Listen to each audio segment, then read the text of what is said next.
Adrien Calal, bonjour, vous êtes président fondateur de Didro-Éducation. Alors au sein de Didro-Éducation, il y a une école spécialisée dans les métiers de l'environnement, l'IGPN.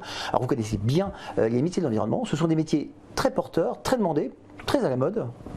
Absolument. Bonsoir Nicolas.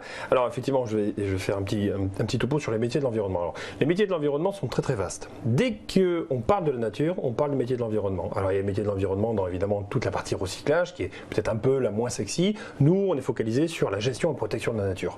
On a un écosystème, on a un bout de nature, et comment on peut faire pour protéger ce bout de nature. Alors ça peut être un parc naturel, ça peut être une réserve, ça peut être un espace à l'intérieur d'une ville, ça peut être tout un tas de choses. Alors, pour parler des métiers, en fait, on pourrait en parler de manière assez longue, mais j'aimerais vous raconter une petite histoire. On avait un étudiant de chez nous qui s'appelle Maxime, donc si jamais vous procurez la plaquette de l'IGPN, vous verrez qu'il y a les productions de Maxime dans cette plaquette, je ne vous dis pas encore lesquelles, je fais du suspense. Maxime était un étudiant chez nous qui n'était pas forcément extrêmement travailleur, comme de nombreux garçons qui arrivent chez nous, qui ne savent pas vraiment ce qu'ils veulent, ils sont passionnés par la nature, ils aiment être dehors, ils aiment aller faire de la reconnaissance d'oiseaux, ils aiment aller chasser, pêcher de temps en temps, etc. Bon, bref, ce sont des passionnés de nature. Donc Maxime a fait chez nous un bac+2, puis il a continué après avec un bac+3.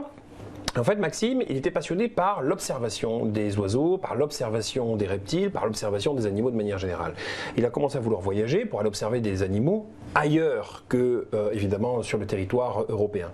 Il est parti en Amérique du Sud notamment, et puis petit à petit, il a eu envie de ramener des choses d'Amérique du Sud, mais comme c'est un protecteur de la nature, il a ramené des images. Donc il a pris des photos de la nature.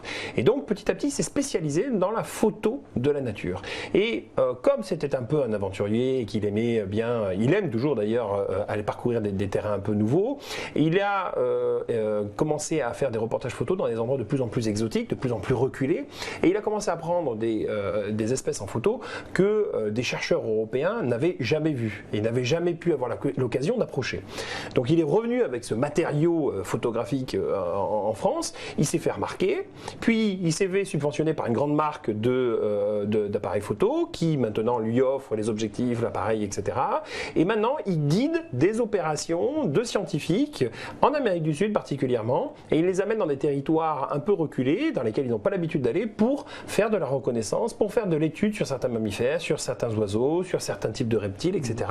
Et tout ça, c'est la passion qu'il a développée. Donc en fait, il a développé une passion d'observation et une passion de photographie en même temps. Et aujourd'hui, les productions qu'il y a dans la plaquette, c'est que la plaquette IGPN est intégralement faite avec les photos de Maxime. Donc sur la plaquette, vous verrez, il n'y a que des photos de Maxime, et c'est lui qui les a toutes prises, c'est pas une banque d'images achetée sur Internet ou autre. Et en fait, c'est ça sa spécialité. Donc en fait, tout ça pour dire que les métiers de la nature, c'est quoi? C'est une passion. Aimer la nature, c'est une passion. Vouloir la protéger, c'est une passion. Et chacun la développe comme il veut. On a des étudiants qui montent des gîtes. On a une étudiante qui est chargée de mission auprès de la SNCF, qui fait les études d'impact. Quand on crée une ligne grande vitesse, on étudie l'impact qu'elle a sur la nature. Et donc, les mesures conservatoires qui sont prises par les sociétés qui mettent en place la ligne.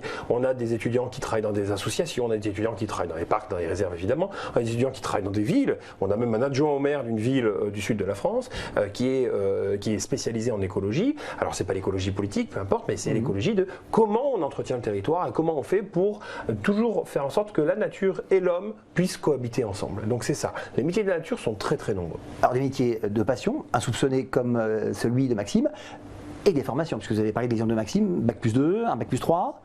Absolument. Alors en fait, vous avez deux grands schémas de formation. Vous avez un BTS qui s'appelle BTS Gestion et Protection de la Nature, que nous faisons au cours d'Hydro. Et puis on a une école spécialisée qui s'appelle l'IGPN, Institut de Gestion et Protection de la Nature, dans laquelle on a évidemment le bac+2, le bac+3 avec le bachelor, et on va jusqu'à ingénieur en environnement, donc jusqu'au bac+5. Et les étudiants acquièrent de plus en plus de connaissances, de plus en plus de spécificités dans les deux grands domaines que sont l'expertise naturaliste et l'animation nature. Donc les étudiants chez nous, au fur et à mesure de leur progression, peuvent augmenter leurs connaissances, augmenter leur nombre de stages et évidemment espérer des jobs avec un peu plus de responsabilité, parce que plus on fait d'études, plus on a de responsabilités, évidemment.